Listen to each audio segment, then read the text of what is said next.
नमस्कार, सत श्री अकाल, आदाब, खम्मा खरी, वणक्कम एंड हेलो। मेरा नाम है शिविका और आज के इस वीडियो में हम सीबीएसई क्लास 10 मैथमेटिक्स के चैप्टर 6 ट्राइंगल्स की जो एक्सरसाइज 6.3 है अकॉर्डिंग टू न्यू सिलेबस उसके 10th क्वेश्चन को सॉल्व करेंगे। इससे पहले हम first, second, third, fourth, fifth, six, seventh, eight, 9th question को सॉल्व कर चुके हैं। अगर आपने वो वीडियोस नहीं देखे हैं तो डिस्क्रिप्शन में उसका लिंक दिया गया है, वहाँ से आप सभी क्वेश्चन के सॉल्यूशंस देख सकते हो। तो आइए देखते हैं 10th क्वेश्चन में क्या गिवन है। 10th क्वेश्चन है CD and GH are respectively the bisectors of angle ACB and angle EGF such that D and H lie on sides AB and FE of triangle ABC and triangle EFG respectively. If triangle ABC is similar to FEG, show that CD upon GH is equal to AC upon FG. देखो इस सारी राम कहानी को यहाँ पे इस figure के अंदर लिखा गया है, तो अब इस फिगर के हिसाब से हम समझेंगे कि यहाँ पे क्या कह रहा है। ये हमारे पास दो ट्राइंगल्स हैं ABC और ट्राइंगल FEG, और इन दोनों को लेके हमें क्वेश्चन में कहा गया है कि ये सिमिलर हैं, यानी आपस में ये दोनों ट्राइंगल्स जो हैं वो सिमिलर हो गए हैं। उसके साथ हमें कहा गया है कि CD और GH जो हैं वो एंगल ACB और एंगल FGH के क्या हैं, बाइसेक्टर्स हैं। बाइसेक्टर मतलब इस एंगल से हमने एक लाइन ऐसे ड्रॉ कर दी दूसरी साइड पे कि ये उसे इक्वल रेशो में डिवाइड कर देगी। मतलब यहाँ से जो ये लाइन जा रही है C से D तक, ये बाइसेक्टर है यहाँ पे, तो ये इन दोनों को बाइसेक्ट कर रही है, यानी जितनी वैल्यू इसकी होगी उतनी ही वैल्यू इसकी होगी। ठीक है, ये दोनों आपस में इक्वल होंगे, इतना समझ लीजिए आप। और सेम चीज़ इसमें आ जाएगी आपके FEG के अंदर। FEG में बाइसेक्टर कौन है, HG यहाँ पे हमारा बाइसेक्टर है जो कि इन दोनों को सेम उसमें डिवाइड कर दे रहा है। यहाँ तक क्लियर है जो हमारा सवाल दिया गया था। अब हमें क्या करना है, आगे जो हमें बताया गया है, हमें CD अपॉन GH इक्वल है AC अपॉन FG के, ये प्रूव करना है, ये शो करना है। तो उसके लिए आप समझिए हमें फिगर के अंदर क्या है, CD यानी ये वाली लाइन CD अपॉन में GH यानी ये वाली लाइन, ये करस्पॉन्डिंग साइड्स हो गई, और इक्वल है AC अपॉन में FG के, ये वाली लाइन। हमें ये शो करना है। अब हम ये शो कैसे कर सकते हैं, जब हम ये दोनों लाइन किन ट्राइंगल्स में बन रही हैं, ये बन रही है ACD पे और ये बन रही है FGH पे।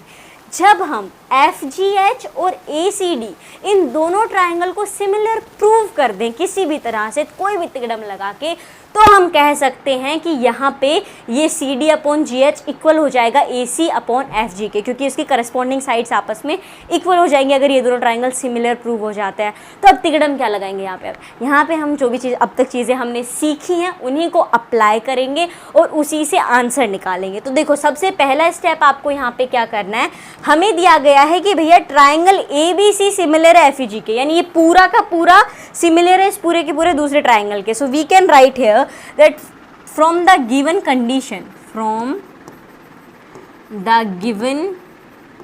condition जो भी चीज़ें हमें यहाँ पे दी गई हैं उसके हिसाब से अगर हम देखें तो भैया आपका ट्राइंगल ABC जो है वो सिमिलर है हमारे ट्राइंगल FEG से, ये हमें गिवन है, सीधी सी बात है। चलो अगर ऐसा है तो जब दो ट्राइंगल एक दूसरे के सिमिलर होते हैं तो हमें पता है कि उनके करस्पॉन्डिंग एंगल्स भी आपस में इक्वल होते हैं, वी नो दैट।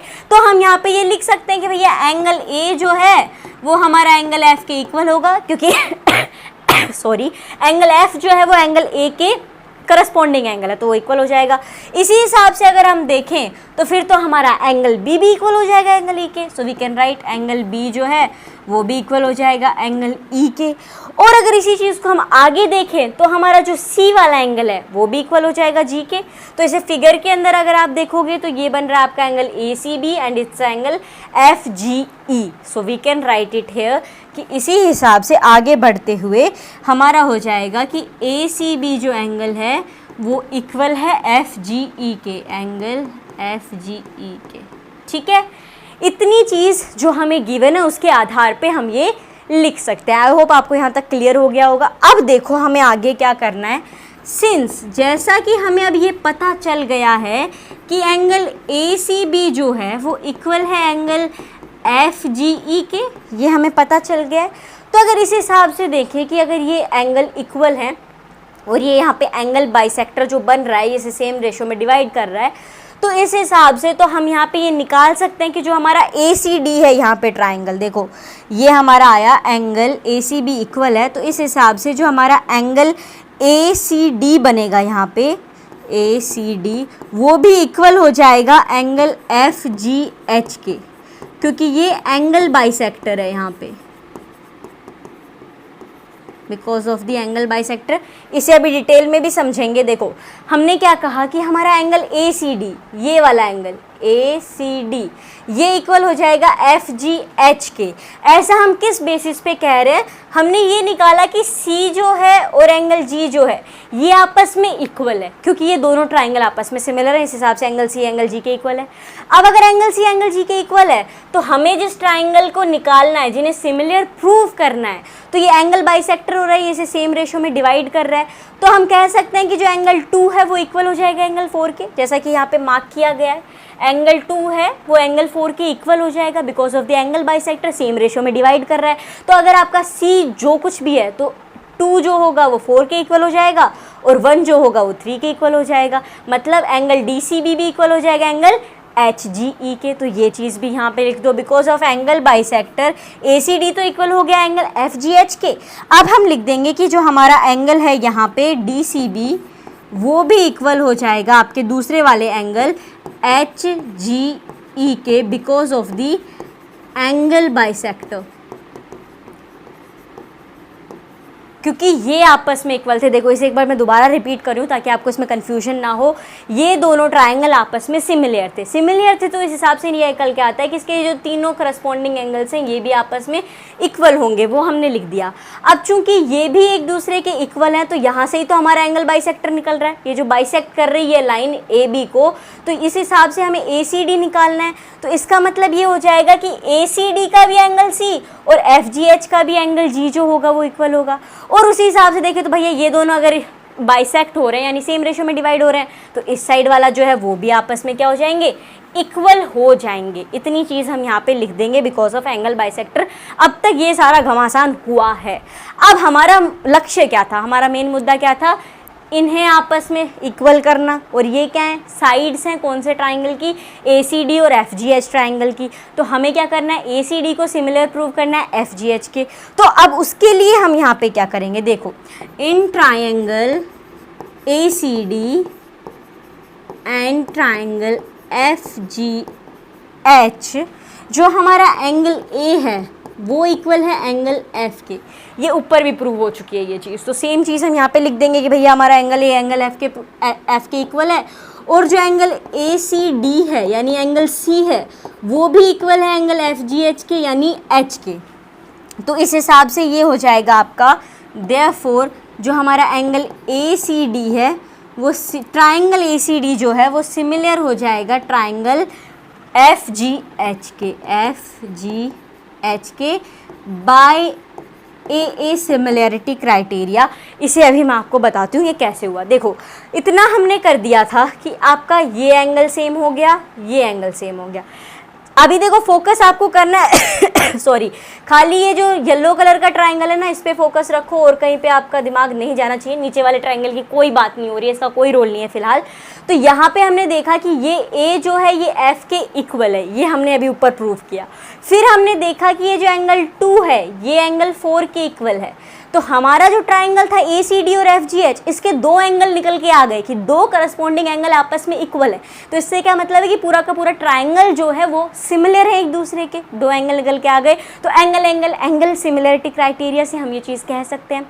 तो हमारा मेन लक्ष्य जो था वो यही था कि ACD को हम किसी तरह प्रूव कर दें कि वो सिमिलर है FGH के। तो वो प्रूव हो गया AA क्राइटेरिया से। अब हमने ये लक्ष्य क्यों लिया था, क्यों हम इसी चीज़ पे फोकस कर रहे थे कि ACD किसी भी तरह सिमिलर हो जाए FGH के? क्योंकि हमें प्रूव करना था कि CD अपॉन GH इक्वल हो जाए AC अपॉन FG के, जो कि करस्पॉन्डिंग साइड है इस ट्राइंगल की। तो इसीलिए इसको सिमिलर प्रूव करना ज़रूरी था। तो अब हम यहाँ पे ये लिख सकते हैं, इतना जो आंसर हमने निकाल लिया इसके बेसिस पे अब हम आगे लिख देंगे कि जब ये ट्राइंगल आपस में सिमिलर है, FGH और ACD आपस में सिमिलर है, तो इनकी करस्पॉन्डिंग साइड्स जो हैं जो कि आपकी आ जाएंगी CD अपॉन में आ जाएगा आपका GH, इक्वल टू में आ जाएगा आपका AC, अपॉन में आ जाएगा हमारा FG, और यही हमें प्रूव करना था, हैंस प्रूव्ड। ठीक है, सिमिलर ट्राइंगल हो गया तो उसकी करस्पॉन्डिंग साइड्स भी आपस में सिमिलर हो जाएंगी। तो उसकी करस्पॉन्डिंग साइड हो जाएंगी आपकी CD ये वाली इसकी आ जाएगी GH, इसकी करस्पॉन्डिंग साइड, फिर आपकी AC है उसकी आ जाएगी आपकी FG, और उसके बेसिस पे ये हमने लिख दिया। तो ये हो जाएगा क्वेश्चन नंबर 10 के फर्स्ट का आंसर। एक बार शुरू से आप स्टेप बाय स्टेप देख लीजिए। कंडीशन हमें दी गई थी कि पूरा ट्राइंगल ABC सिमिलर है ट्राइंगल FEG के, तो उसके बेसिस पे हम लिख सकते हैं कि उसके तीनों के तीनों एंगल जो होंगे वो आपस में इक्वल होंगे, वो हमने लिख दिया। अब मेन रोल था जो बाइसेक्टर था, जिस एंगल से बाइसेक्टर्स निकल रहे हैं उसके हिसाब से, तो ACB से C और G से निकल रहे हैं दोनों ट्राइंगल्स के अंदर, तो उसके बेसिस पे हम कह सकते हैं कि जो छुटकू छुटकू दो ट्राइंगल्स हैं ये भी आपस में इक्वल हो जाएंगे बिकॉज ऑफ एंगल बाइसेक्टर। तो जब ये आपस में इक्वल हो गए तो दो एंगल निकल के आ गए इक्वल हमारे दो ट्राइंगल्स के, तो उसके बेसिस पे ये छोटे छोटे जो दो ट्राइंगल थे ये आपस के अंदर सिमिलर प्रूव हो गए, और सिमिलर प्रूव हो गए तो उनकी करस्पॉन्डिंग साइड्स निकल के आ गई जो हमें प्रूव करनी थी। तो ये हो गया इसका फर्स्ट का आंसर। अब चलते हैं हम क्वेश्चन नंबर 10 के सेकंड पार्ट के ऊपर। देखो सेकंड पार्ट में हमें क्या प्रूव करना है। सेकंड पार्ट में हमें गिवन है कि DCB सिमिलर है HGE के, ये प्रूव करो। कौन सा वाला? DCB HGE के। मतलब अब पहले हमने इस ऊपर वाले छुटके से ट्राइंगल को प्रूव किया, अब हमें इस नीचे वाले को प्रूव करना है कि ये आपस में सिमिलर है। तो ये बिल्कुल भी हार्ड नहीं होने वाला है, जितनी भी दिमाग की कसरत थी वो हमारे इस पहले वाले में ही लगी है। अब इसमें जो जो निकला है ना उसी का निचोड़ आगे चलेगा। तो देखो यहाँ पे क्या हो जाएगा, हमें प्रूव करना है DCB सिमिलर है ट्राइंगल HGE के। तो सबसे पहले तो हम लिख लेते हैं कि इन दोनों ट्राइंगल में हमें दिया क्या गया है। In triangle DCB and triangle HGE, इन दोनों ट्राइंगल्स के अंदर अगर हम देखें तो जो DCB है ये एंगल C इक्वल होगा एंगल G के। अब सोचोगे कैसे इक्वल होगा? अरे यार अभी तो हमने किया, वापस देखो हम यहाँ पे थे, यहाँ पे हमने प्रूव किया था कि DCB इक्वल है HGE के। We have already prove that. तो बस यही चीज़ हम यहाँ पे लिख देंगे कि भैया इस ट्राइंगल के अंदर जो हमारा एंगल है DCB वो इक्वल हो जाएगा हमारे एंगल HGE के। पूछे क्यों? तो अभी पीछे हमने सॉल्व किया है, so we can write it already proved. ये चीज़ पहले से हमने प्रूव कर दिया है, बार बार आपको प्रूव करने की ज़रूरत नहीं है अगर वो सेम क्वेश्चन का कंटिन्यूएशन है तो। सो यहाँ पे ये सेकंड पार्ट है, 10th का ही है, तो फर्स्ट में हमने वो प्रूव किया, so no need to write it again. अब यहाँ तक हमारा हो गया, एक एंगल हमारा इक्वल आ गया। दूसरी चीज़ है आप यहाँ पे देखोगे कि एंगल B जो है ये वाला, ये भी इक्वल है एंगल E के। अब वापस पूछोगे क्यों? पीछे आओ, ऊपर देखो, angle B equal to angle E, ये हम पहले ही प्रूव कर चुके हैं। तो यहाँ पे भी आ जाएगा कि एंगल B इक्वल है एंगल E के। दिस इज़ ऑलरेडी प्रूव्ड, ये भी पहले से प्रूव्ड चीज़ है। यहाँ पे मैं AP लिख दे रही हूँ, ऑलरेडी प्रूव्ड का। अरिथमेटिक प्रोग्रेशन मत समझना इसे, इट्स ऑलरेडी प्रूव्ड। तो अब वही बात आ जाती है जब आपके दो एंगल, ये आपको पता है, ये आपको पता है, यहाँ पे आपको ये पता है, यहाँ पे ये पता है। तो जब दो एंगल आपको पता है तो सीधी सी बात है कि वो ट्राइंगल सिमिलर हो गया। जब दो करस्पॉन्डिंग एंगल दो ट्राइंगल के आपस में इक्वल हैं तो पूरा कर पूरे दोनों ट्राइंगल्स हैं वो आपस में सिमिलर हो जाएंगे ए क्राइटेरिया से। So we can write the triangle DCB जो है वो सिमिलर है ट्राइंगल HGE के by a similarity criteria, that is angle similarity criteria. 3 बार ये मत लिख देना, आपने तीसरा एंगल नहीं निकाला है। तीसरा एंगल निकालने के लिए आपके पास नंबर ज़रूरी है। सो फिलहाल यहाँ पे आपका आएगा खाली एंगल सिमिलरिटी क्राइटेरिया के हिसाब से ये यहाँ पे हो जाएगा प्रूफ कि DCB जो है वो सिमिलर है HGE के। So this is the solution for the second part of the question number 10। अब चलते हैं हम नेक्स्ट पार्ट पे। आप आई होप आपको इतना क्लियर होगा। DCB और HGE हमने पहले प्रूव कर दिए थे। B और E जो थे वो भी पहले प्रूव हो चुके थे, तो खाली बस लिखने की ज़रूरत थी। अब चलते हैं हम आगे तीसरे पार्ट के ऊपर। तीसरे पार्ट में हमसे क्या पूछा है कि DCA सिमिलर है HGF के। देखो DCA सिमिलर है HGF के। हमसे वो ये चीज़ पूछ ली गई है कि आपने ये जो फर्स्ट के अंदर इतनी राम कहानी लिखी थी ना खाली ये चीज़ प्रूव करने के लिए, और उसके लिए आपने ये मांगा था, बस ये जो हमने प्रूव किया था इसे रिपीट में प्रूव कर दो। मतलब यहाँ पे वापस आ जाते हैं, हमारा ये थर्ड पार्ट है, इसमें हमें प्रूव करना है कि ये ACD जो है ये इक्वल हो सिमिलर हो जाए FGH के। So we can simply write here कि भैया in triangle DCA and triangle HGF, इन दोनों ट्राइंगल के अंदर अगर हम देखें तो हमें जो चीज़ें गिवन थी पहले से कि एंगल ACD जो है वो इक्वल है एंगल FGH से, ये हम पहले ही प्रूव कर चुके हैं, ऑलरेडी प्रूव्ड थिंग है, यकीन नहीं होता वापस आ जाते हैं। ACD is equal to FGH, पहले से हम ये प्रूव कर चुके हैं बिकॉज ऑफ एंगल बाइसेक्टर। तो चलो यहाँ पे आ जाओ वापस, हमारा इतना हो गया, पहली चीज़ आ गई, मतलब आपका ये एंगल निकल गया, एंगल 2 एंड एंगल 4 जो है ये हमारे निकल चुके हैं। अगला हमारे पास है एंगल A इक्वल है एंगल F के, ये भी हम ऑलरेडी प्रूव कर चुके हैं बिकॉज ABC जो है वो सिमिलर है FG के, ये हमें ऑलरेडी गिवन है। तो इस हिसाब से अगर हम देखें तो एंगल A जो है वो इक्वल हो जाएगा एंगल F के, ये हमने ऑलरेडी प्रूव किया था पहला पार्ट जो सॉल्व कर रहे थे। तो अब आपके दो एंगल निकल के आ गए, सेम चीज़ दोबारा हो गई कि आपका जो ट्राइंगल DCA है वो सिमिलर हो जाएगा ट्राइंगल HGF के by AA similarity criteria, angle similarity criteria से दो angle corresponding angle same equal आ गए हैं तो फिर ये आपस में सिमिलर हो जाएंगे। तो ये हो जाएगा आपका थर्ड का आंसर। सॉरी, इस क्वेश्चन में जो समझने वाली बात थी वो खाली आपका फर्स्ट पार्ट था।